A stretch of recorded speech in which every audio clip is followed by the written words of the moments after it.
Tracking, alerting, protecting. This is WKYT News at 5. We're tracking the investigation into shots fired on the UK campus. More on the clues police have in the case. Lexington police are investigating 6 separate shooting incidents. We're asking them if they think any are connected.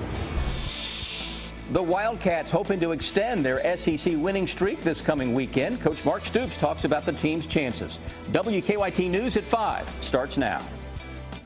We're tracking 2 breaking news alerts right now. We begin in Lexington, where police have just been called to the scene of a shooting. It happened in just the last hour at 4 o'clock at 5th and Ohio Streets near downtown. WKYT's Victor Puente is live now with the breaking details. Victor? This intersection is still shut down. You can see police still have a very heavy presence. The shooting happened about an hour ago. We'll step out of the way and let you take a look at just what all is going on. Neighbors tell us they saw a vehicle coming down the road, heard the gunshots, saw that vehicle pull away. And when I got here, there was a woman who was being loaded into an ambulance. Police tell us she was an innocent bystander who was on the front porch of her home. She was shot in the leg. They say 2 vehicles were driving down Chestnut, exchanging gunfire. They have found one of those vehicles, and they're still looking for a dark SUV and the people in the vehicle that they recovered.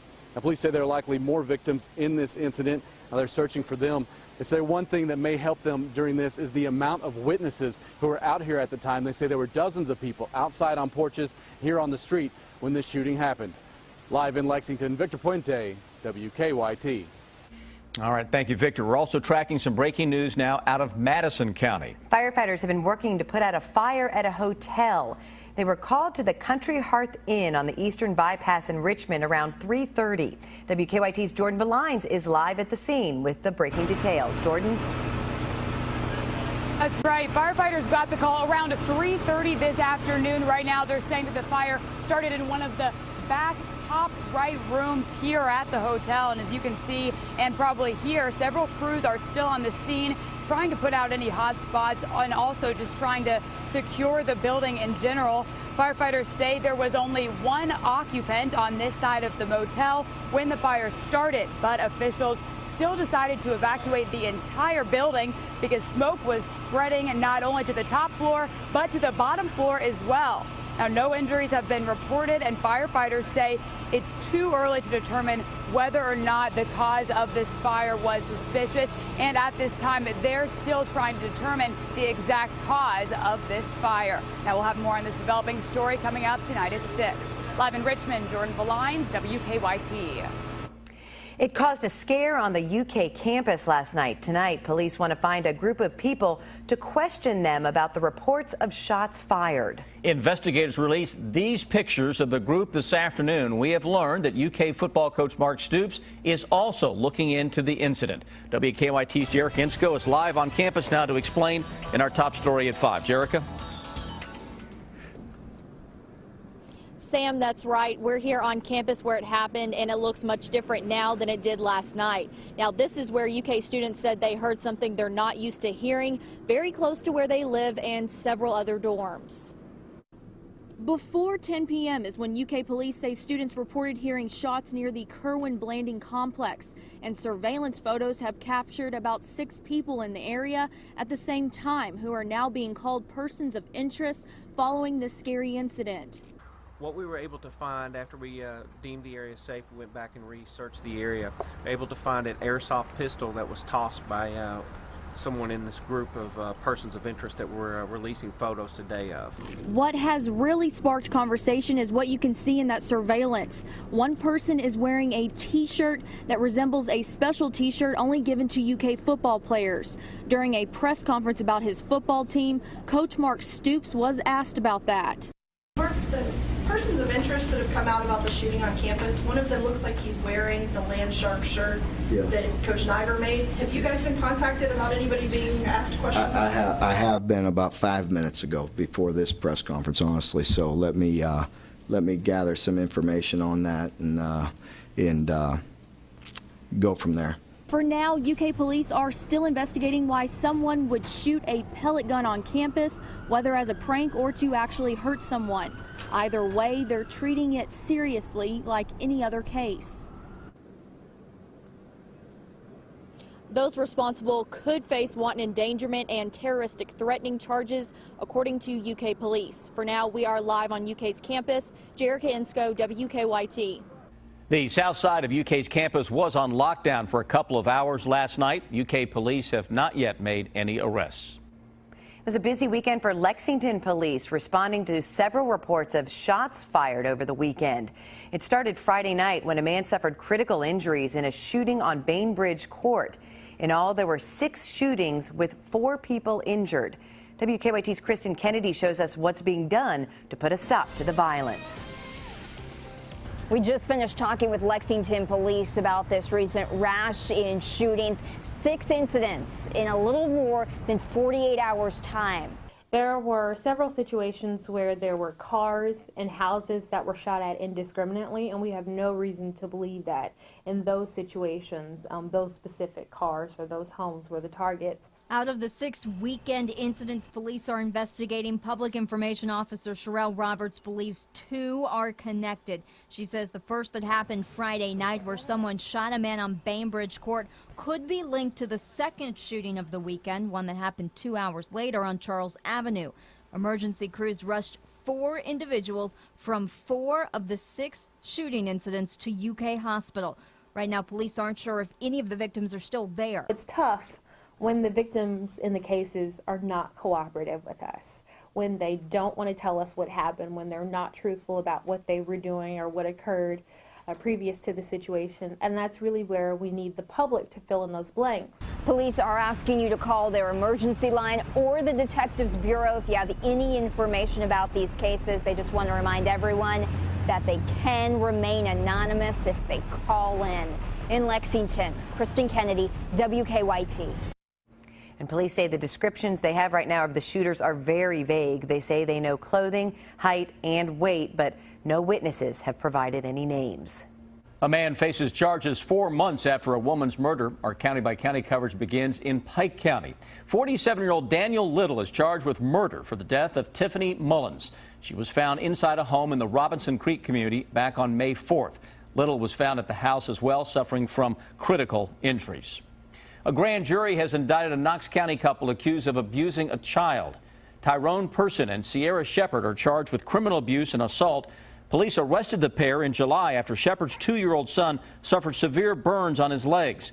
In an interview from jail shortly after her arrest, Shepard blamed Person for the burns and says she wasn't home when it happened. Hundreds of flights were canceled again today because of a fire at an air traffic control center in Illinois. And officials are warning there could be more cancellations until the damage is repaired. Jeff Pegways has more from O'Hare International Airport in Chicago. The head of the FAA is calling for a review of air traffic control contingency plans after a fire at a facility near Chicago wreaked havoc on the nation's air system. Michael Huerta also wants to review security protocols to prevent future sabotage. Contract worker Brian Howard is accused of cutting wires and intentionally starting the fire before attempting to take his own life. If we need to make changes as a result of what happened on Friday in order to improve the system, I'm not going to hesitate to do so. This stranded passenger summed up the frustration of many flyers. One man, one fire, all of this chaos. Officials warn flight disruptions may be the norm to and from Chicago until replacement equipment is installed. The FAA is bringing in that new equipment, they say, over the next few days. Their teams will be working around the clock to install it. Their target date for full completion, 2 weeks, October 13th. Experienced business travelers like Kate are bracing for more day trips turned into overnighters. I texted my boss at 6 o'clock this morning and said, do you really want to do this today? She's not expecting to get back home tonight. Jeff Pegues, CBS News, Chicago. The government contract worker accused of setting the fire is recovering from a self-inflicted knife wound. He faces up to 20 years in prison. And the flight cancellations continue to affect travelers at Lexington's Bluegrass Airport. 2 departures to O'Hare and 1 arrival have been canceled for this afternoon and evening. The good news, 1 departure and 3 arrivals are on schedule as of now.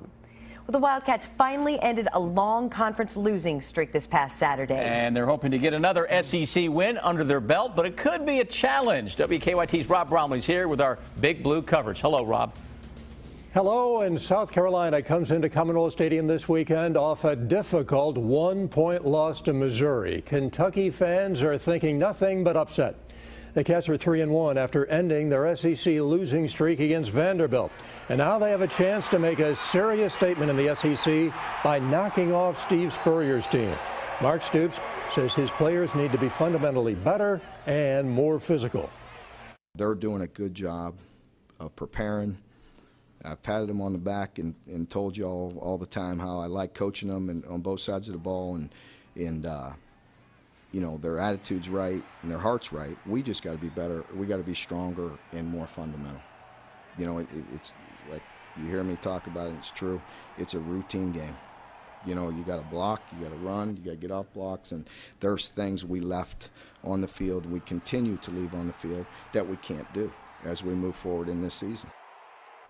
Kentucky and South Carolina in Commonwealth Stadium this weekend. The game will be played under the lights. Kickoff set for 7:30 on the SEC network. The following weekend, October 11th, Kentucky goes outside the conference to play Louisiana Monroe. That one will start at noon on the SEC network. Will the Wildcats come out in black uniforms Saturday night? Mark Stoops would not say today, but the Cats have worn a different uniform combination for every game that they've played this season. Thank you, Rob. And the Cats will be trying to go 4-0 in Commonwealth Stadium. That has not been done since 2008. We still have a couple of months before winter arrives, but it's already cost some cities and counties money. The reason, a little bit later. A group of doctors recommending a new form of birth control for teenage girls. Why it could drop the teen birth rate significantly ahead in better living. And fire destroys a southern Kentucky business and damages 2 others. We'll talk to the owners about their plans to pick up the pieces and move on WKYT News at 5:30. And we'll hold on to the mild conditions for a little while longer before some big-time changes come toward the end of the week. I'll have the full forecast coming up for you in just a few minutes. Now, your hour-by-hour forecast with meteorologist Jim Caldwell and First Alert Defender. Smooth sailing for most of us out there this evening. A lot of sunshine with a few clouds. However, out in eastern Kentucky, we've been tracking a few showers and a thunder shower or two. We'll look at some of those spots from across Kentucky right now with some of our cams.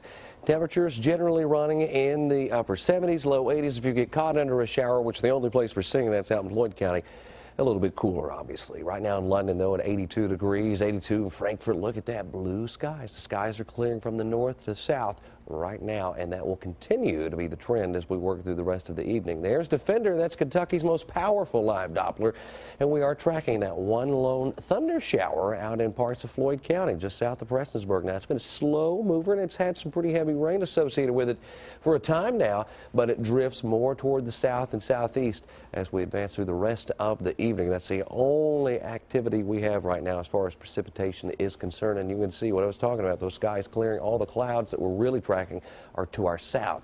Skies to the north, all clear, and that means for a decent period for a lot of us.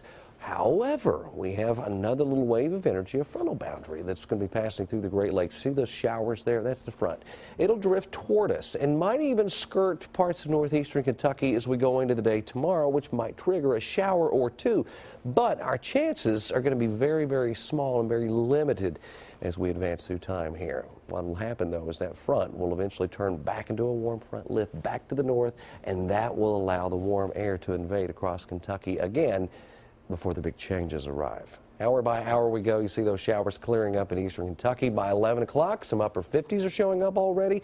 Low 60s, which is where we've started many of our mornings here recently. But tonight, we likely get into the mid 50s, maybe even some low 50s in some spots, as we'll have completely clear skies out there for us, allowing for that cooler air to try to settle in. And here's where you can see those clouds starting to group together a little more, and maybe a stray shower in northeastern parts of Kentucky as we look at your Tuesday. Everybody else should be fine and clear, but there again could be that very small chance that we run into some of that activity out there. Here's our 7-day forecast. So not only are we talking about just a very small chance of rain out there this evening, We're talking about another chance. It arrives Thursday night going into Friday.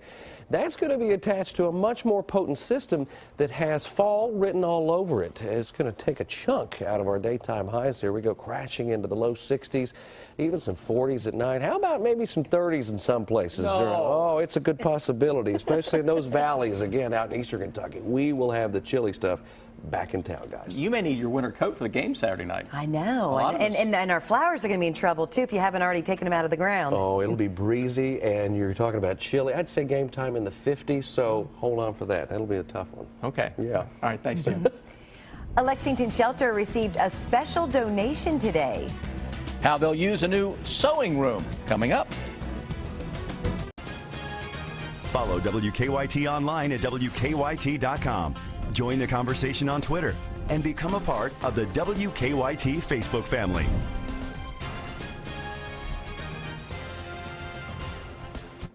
Police have arrested a man in connection to the disappearance of a real estate agent. 49-year-old Beverly Carter never returned after showing a house in Scott, Arkansas last Thursday. 33-year-old Aaron Lewis is in jail on suspicion of kidnapping. Carter's husband hopes the arrest leads to some answers about what happened to his wife.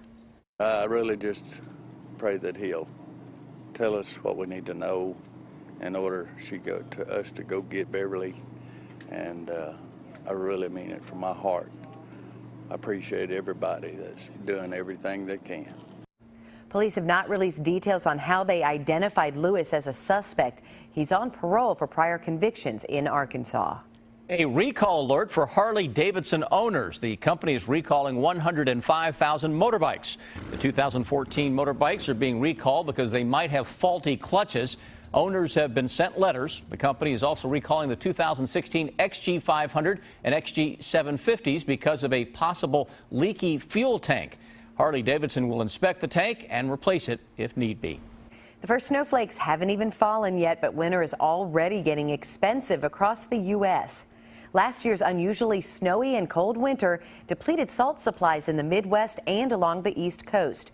Now many cities are trying to restock, and finding salt costs a lot more this year than it did before. You're seeing 50, 60, 80% increase. We've been seeing in Ohio, they're up to $100 a ton for salt. So the whole Midwest is feeling this.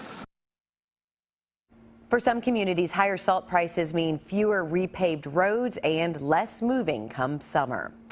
According to a new survey, Kentuckians aren't very happy. Kentucky ranked 47 out of 51 on WalletHub's list of most and least happy states. Kentucky also ranked as the state with the highest prevalence of depression and inadequate sleep. Utah ranks as the happiest state, West Virginia the unhappiest. A special gift today for a Lexington organization.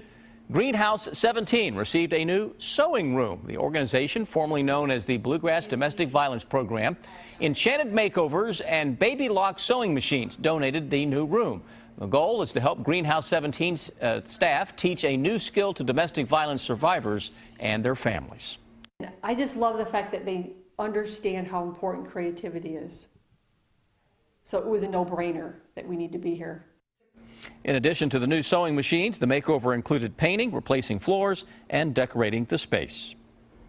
Bird strikes cost airlines millions and can be very dangerous. We'll show you the unique project UK students are working on to help with the problem. That's on WKYT News at 5:30. Doctors make a new recommendation about the type of birth control teen girls should use. The changes and more next in Better Living. It's time for Better Living, health, education, and consumer news that impacts your life. The American Academy of Pediatrics has new recommendations for birth control and teenage girls. Allison Hamlin shows us why the change could help lower teen pregnancy rates even more.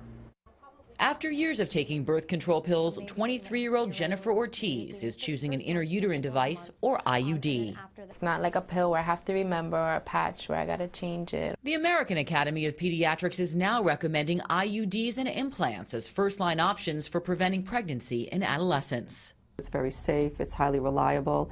Once these devices are inserted, there's, basically virtually 100% efficacy against pregnancy. IUDs last 3 to 10 years. Implants under the skin work for 3. Both require a medical procedure. Teen pregnancy rates have been going down for the past 2 decades. Pediatricians say the rates will drop even further with these new recommendations. With these methods, there's no chance of messing it up. And once you have it, it's there until you're ready to take it out. 19-year-old Julia Finetto says she's careful to take the pill daily, but is thinking about a long-term option. The IUD, which is something that I'm also going to consider, honestly, because I don't love to take the pill every day. The American Academy of Pediatrics also reminds teens to always use condoms to protect against sexually transmitted diseases. Allison Harmelin, CBS News. There are some risks with the long-term contraceptives, including possible risk of infection at the time they're placed and a rare complication of uterine rupture with the IUD. The next time you end up in the hospital, you may have to settle the bill before you check in. More hospitals are asking patients to pay in advance. Since Americans are paying for a larger portion of their health care bills, hospitals don't want to get stuck with patients who can't pay. For those who can't afford the charges, some hospitals offer financial assistance programs. Macy's is getting ready to hire for the holidays. The department store will hire 86,000 seasonal workers this year. That's 3.6% more than last year. Positions will be in stores, call centers, and distribution hubs. Macy's says its online business is growing, which is why it's hiring more people this year. For more health, education, and consumer news, go to WKYT.com and click on Better Living. Now here's what's coming up at 5:30.